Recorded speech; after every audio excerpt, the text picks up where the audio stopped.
I wasn't sure when to start working on this video, because I thought whatever I was looking at, it was going to keep going forever. I wasn't sure how to put a cap on it. Even while I'm writing this and while I'm reading it, I'm going to have to add more to this script. I don't know where to start the story here. I could start a few weeks ago when I found out about the situation. I could start sometime in 2015 where the documentation on this case starts. Or I could start 30 years ago when an obscure Japanese game dev crew got together and made a suggestively illustrated Arkanoid clone for home computers. I've decided to start this right now, this minute. Right now, gaming archival as a concept is a huge topic that can easily get more and more obscure and intricate. Websites can dedicate themselves to recording information about games, vaguely, but then as you zoom in, it gets more complex when it comes to recording and fact-checking credits. Credits for games made in an era where listing developers and artists weren't even a given for a title. For a Japan-exclusive game, made for a Japan-exclusive console by an adult games company without as much as a Wikipedia article. This is the most fragile possible information, not only because only a select few people know about it, but because even fewer people would care enough to seek it out, and even fewer still, maybe even no one, would question and cross-reference the data once they found it. I'm trying to say eloquently that anyone could just come and make random shit up. Maybe, though, the obscurity of these titles also protects them from vandalism, since most people would rather make rumors about things people recognize, things with larger communities dedicated to them. There's no good reason for someone to make stuff up here. There's no clout to it, nothing. Maybe, with no one needing to lie, there is a shield.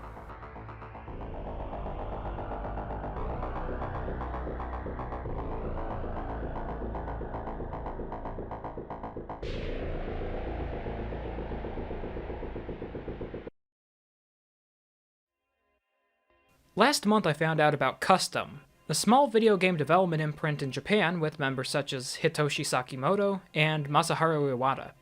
These two composers went on to soundtrack games like Tactics Ogre, Final Fantasy Tactics, and multiple other Square Enix titles after their time with the company. Custom faded into obscurity in the late 90s after its staff either moved up or moved out of the games industry. I'm definitely not a Japanese computer buff. Pretty much everything in this video is out of my range of experience. The reason I read up on Custom is because on the Cutting Room Floor, a games documentation website where any user can add information, I saw the tip of an iceberg. In 2019, a user joined the wiki specifically to edit the page of one of Custom's better-known titles, Cyberblock Metal Orange EX, for the Sharp X68000. The editor decided that the article needed updating, changing the developer and publisher titles from Cybertech Custom to MetroVG Studio Cybertech Custom X Cybertech Custom. Various pages had their developers changed from Metro to MetroVG SE, a couple were changed to MetroVG Studio Sikamed AS, another changed to MetroVG Studio Suburaya Productions Co. Ltd. No sources were provided, and ultimately the account was banned in a few months for inserting false information. But that was in 2019, and this is 2022, so how did I find out now? Someone in the Cutting Room Floor Discord server shared this tweet by GSK, stating that one of Japan's most well-credentialed VGM historians is currently getting into it with some Bulgarian guy who's selling music from various Japanese computer games under the dubious assertion that he worked on their music. That historian is Hallie, real name Haruhisa Tanaka, a composer who has done decades of research on video game music in Japan. That Bulgarian, on the other hand, is the Cutting Room Floor editor. He is the creator of MetroVG. He is Yusup Dalmaz. He is the iceberg. Back in April, Hallie made a tweet about suspicious Spotify listings of a few different game soundtracks, saying this person was essentially bootlegging the albums and making money off the streaming as a result. Indeed, YouTube playthroughs of the games now have Content ID connected to these re-uploads. Searching the name Yusup Dalmaz brings up a Spotify profile that includes soundtracks to Cyberblock Metal Orange, Cyberblock Metal Orange EX, Magical Block Carrot, Chip Chan Kick, and Can Can Bunny Superior. All of these games except for one are developed by Custom, the company supposedly absorbed by MetroVG. Every one of these tracks include Yusup Dalmaz as a composer, but there's something strange. Yusup's Spotify page includes a collection of important dates to the artist, including apparently publishing 2 game soundtracks in the 90s, releasing a series of arrangement albums in 2001, becoming CEO of MetroVG Music in 2004, and staying there until retiring in 2021. That's a pretty full career from the sound of it. Despite this rich history, this is pretty much the largest bit of information available on Yusup Online anywhere, and he wrote it himself. Everything around Yusup, information-wise, is covered in a strange sort of cloud, where information was only added in the last couple years either by himself or a new account on whatever website was hosting the data. He made a Game FAQs account specifically to add his own credits to various custom titles here. NEC Retro had a page made for MetroVG by an anonymous user, and Music Brains is full of miscellaneous lore being added by himself and later a couple anonymous accounts made only for these kinds of edits. For a company's CEO and someone with 25 years of composing experience, his sources are surprisingly lacking. And Hallie knew this too. Of course, this cloud only gets thicker when I try to look into this company. The closer I got to MetroVG, the more I could see its rich, complex history. Music Brains listed a slew of different aliases and subdivisions for the company, implying it consists of offices both in Europe and East Asia, a music label by the name of M-Sound, and an entirely separate licensing company. For a company running such a gamut, it was interesting to find out just how little it actually produced. The business exists mostly just in social media. The SoundCloud account made in 2020 dates the company back to 1997 and has 3 followers. Discogs lists 5 releases from the label in all, including a bootleg of They Call Me Sonic attributed to an unrelated artist. This video game wiki on Fandom has a page for a series of non-existent MetroVG arcade machines, and the person who submitted this also submitted a page for Streets of War Metroactive X, a game supposedly developed by MetroVG and published by Infogrames for the PC-88, ZX Spectrum, Arcade, PlayStation 2, Windows, and mobile phone. The same game also has a page on the European Wikifer website, and it's real. And it's a bootleg of an explicit Sonic fan game made in a free beat-em-up engine. MetroVG has a Game Jolt, and actually, technically, has games, yes, but there's Sonic and Sailor Moon beat-em-ups made out of a free-use engine and described as prototype developer builds. The same thing can be seen here with the Sailor Moon beat-em-up getting uploaded to a demo scene website, and a Russian blog post about Metro Star Europe releasing a Sailor Moon beat-em-up for the PC, PlayStation 4, and Xbox One, a remake of a game apparently on the PC-88, PC-98, Dreamcast, and smartphone. This same user can be seen on VGM Rips posting a rare prototype bootleg soundtrack to a Sailor Moon beat-em-up published by MetroVG. If this kind of business excites you, MetroVG is actually hiring sound designers. All you have to do is put in some personal information, a few demo tracks, your address, a picture of you, a scan of your passport. If you're still curious, no, MetroVG is not a real company. And Yusup Dalmaz is not actually a historic Japanese game composer. He was born in 1996 and started using the name Metro something in 2015. His Spotify description is fiction because, well, he would have been CEO at 8 years old of a company that appeared a few years ago. Anyone looking at this set of data could deduct that this is fake information, a kind of mythos. But there's one thing that can't discern fact from fiction exactly: a machine. When Dalmaz added those soundtracks online, this wasn't just uploaded to Spotify. This was Apple Music, Tidal, Deezer, Amazon, Shazam, TikTok, and many other more obscure websites, now hosting albums that put Dalmaz's name next to Sakimoto and Iwata. JKL Furukawa, a soundtrack artist for Custom, and more than one other artist, now has a slew of automatically made album pages appear before their personal websites or actual social media, because Dalmaz put the albums through an automatic distribution service. This is revisionism at its most convenient. Automatic garbage data. There is no shield.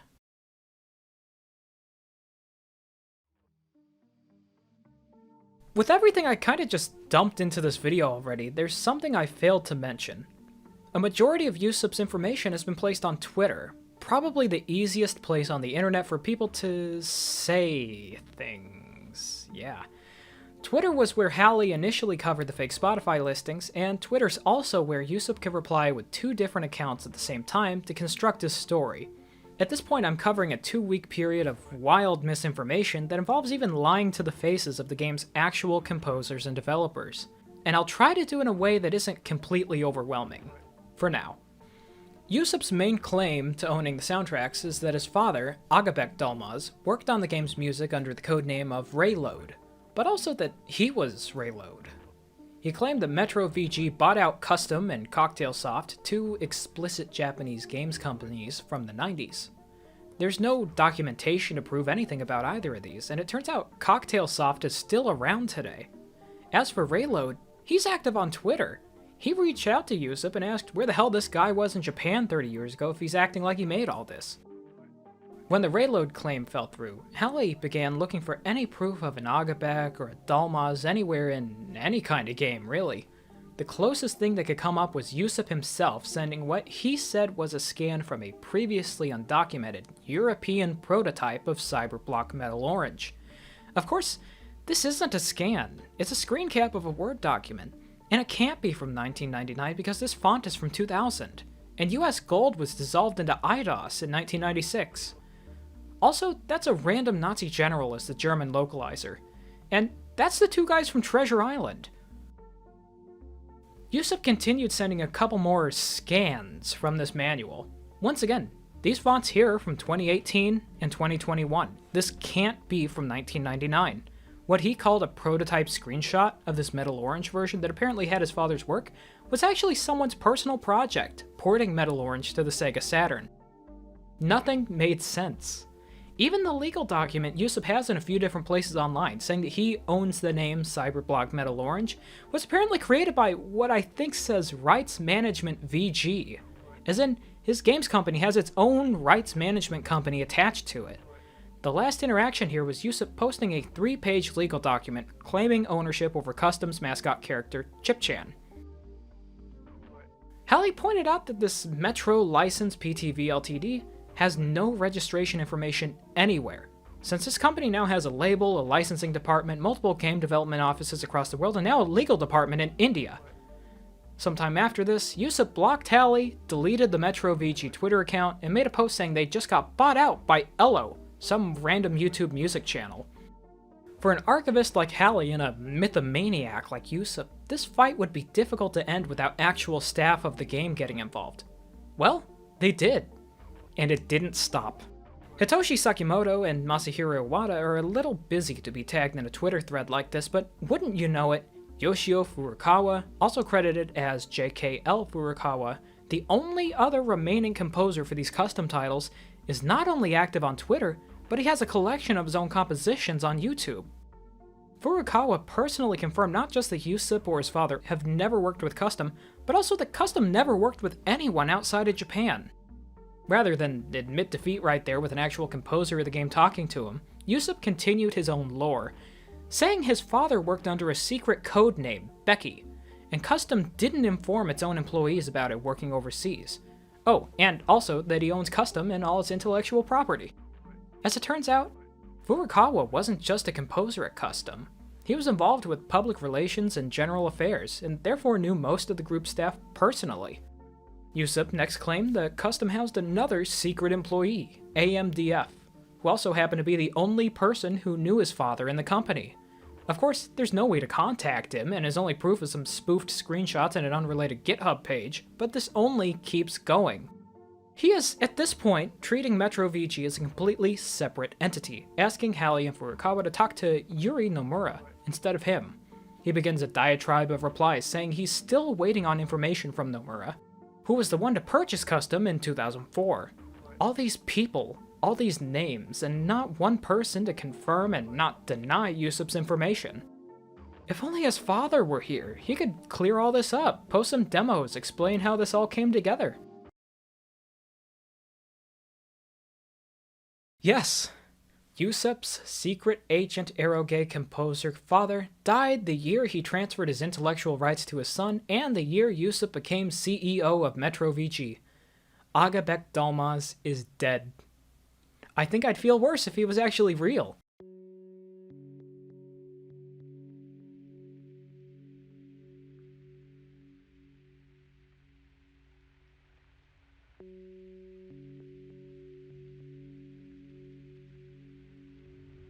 Yusup says he doesn't actually own Custom. This Nomura fellow does. AMDF apparently made a secret x68 emulator for Custom that later got stolen and made into the actual emulator XM6. Iwata wasn't a part of Base Escape in 2004, despite the fact that he was a part of it back when it was founded in 2002. All of this, now, is being said under the impression that Yusup is simply the messenger boy for this Yuri Nomura. He can't be blamed. MetroVG must have outdated information. He's waiting on more papers to get sent to him again. This isn't enough, however, to keep up this Ouroboros of lying about lies. Yusup says that Yuri comes from a long line of Japanese entrepreneurs, and that Custom was first owned by Yuri's grandfather Takeshi Nomura, then passed on to Igor Nomura in 2009 after the MetroVG takeover, and then finally to him. This excuse was used for this phony information since apparently Yuri's grandfather was the only person to know about the staff's real names, and he died in secret, or died with his secrets. Not only did his grandson Yuri lose all of these pertinent, totally real documents on the history of Custom, but Yusup can no longer contact Yuri at all. He begins telling Furukawa to contact Elo instead. He is denying he was ever CEO of MetroVG in the first place. All the while, his words on this are taken right from the mouth of Ewan McGregor. Impossible. Perhaps the archives are incomplete. The archives are incomplete. The archives are incomplete. This photograph of this legendary Nomura fellow, it's an unrelated guy on VK. Here's his face on a SoundCloud account. Here's a second picture of him, despite Yusup saying this is the only picture of him around. Perhaps the archives are incomplete. Furukawa is, at this point, losing his patience with Yusup and attempting a more hard-boiled manner of getting information out of him. I was entertained by this, actually. Yusup is now fully distancing himself from the whole situation. His replies just turned into sending the email address of Elo. Yusup tries again, says he has found rare tracks from his father from a Windows version of Magical Block Carrot that actually exists, drafted all the way back in 1987. Footage of the Windows version is found on YouTube, and the track isn't there. Turns out, it's from Mr. Nuts on the Game Boy Advance. The creator of this track actually comes out and says he made these songs in a couple weeks in 2003, and Yusup says, "You're wrong." The weirdest part is, I think he wanted to get caught. He made a page for himself on the Real Life Villains wiki, talking about his own false claims, his own stolen music. He even lists Yuri Nomura as an alias. He has actually almost 10 pages made about MetroVG on this website NeoLurk. I guess it's like a Russian version of Encyclopedia Dramatica or something. There's pages for him, his Sailor Moon fan game, his record label, his games company, the secret corrupt owner of MetroVG, the mascot of Custom that Yusup claims he owns, the secret grandfather owner of MetroVG, a different, explicit Sonic game bootleg published by MetroVG, a fake engine developed by MetroVG, a collection of erotic fanfiction written with a self-insert character and the mascot of Custom. This is too much. We both already know too much. This is too much. I have to move on. This is as far as my own documentation went, but while writing this all down, even more happened. Yusup made up a fake sister, drafted a new fake company called Elecom Metro Video Gaming Entertainment Co. Ltd. that has no results in Japan's government company registry, and there is now sock puppet account infighting around Yusup's tweets as he pretends Ursin Tanaka, the cutting room floor editor, is someone else entirely. Something I failed to mention so far is that Furukawa isn't just a former video game music composer, he has 10 years experience as a political journalist, and according to him has done enough investigation in the past to prevent a representative in Japan from running for office. This is small, annoying potatoes to him. Not only that, but as I write this, Furukawa is now getting in contact with Sakimoto, who runs Base Escape, and they are also talking to Mr. Yanagi, who is the original founder of Custom. It's really not looking good for Yusup here. But what are we, the onlookers of this garbage fire, to do? Well, I'll first say I know that Yusup's AstroTurfed album links were all uploaded by a Russian distribution service called Digital Project. I'm not sure how receptive they'd be to fan mail, but they'll probably be hearing from Base Escape in the near future. Anywhere else, like Music Brains or Game FAQs or NeoAlert, can be edited by users, so this is pretty much just a matter of undoing any kind of Metro vandalism and then citing a source for it. I already had a good friend undo Yusup's Discogs editing, which then caused him to swear my friend out and then delete his account. He's already deleted his Urs and Tanaka Twitter after Hallie pointed out proof of them being the same person. So, between editors on these databases undoing this misinformation, and the game's creators hopefully informing Yusup's distributor about this whole sordid affair, I would hope MetroVG has made nothing more than a funny story deep in the archives.